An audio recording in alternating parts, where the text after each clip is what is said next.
member ng pamilya ko. Ikaw na. Ikaw na ang sasagot. Grabe. Long live ang dekada 80. Mabuhay ang 80s. At syempre ang next generation, mabuhay din kayo.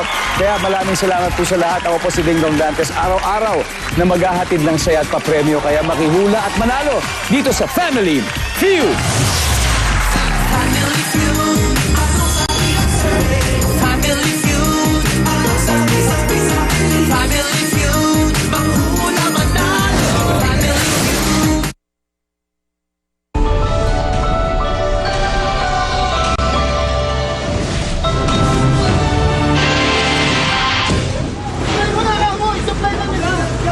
Dalawang araw bago ang Fire Prevention Month, 8 patay sa sunog sa paupahang bahay na wala umunong maayos na fire exit.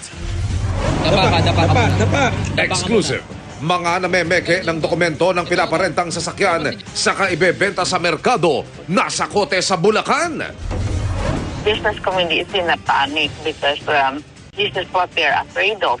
Ilang negosyante pinangangambahan ang pagtaas ng kaso ng kidnapping sa pagsasara ng mga pogo. Pero DILG, nanindigan na nililinis lang nila ang problemang nilikha ng nagdaang administrasyon. Resulta to ng mga taong pinapasok na sa bansa mula 2017 hanggang 2022. Kami nililinis lang namin ang gulo na iniwan nila. Nanay ng dinukot na 14 na taong gulang na estudyanteng Chinese, itinangging may kaugnayan sila sa pogo. Person of interest sa pagdukot sa estudyante, napag-alamang may mga kaso sa ibang bansa kabilang ang China kung saan siya wanted.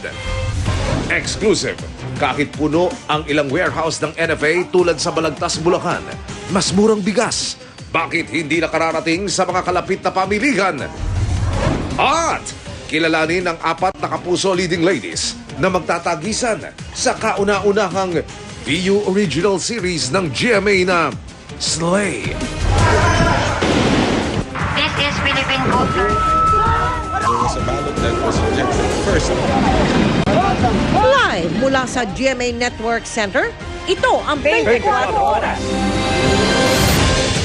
Magandang gabi po, Luzon, Visayas at Mindanao. 8 ang patay kabilang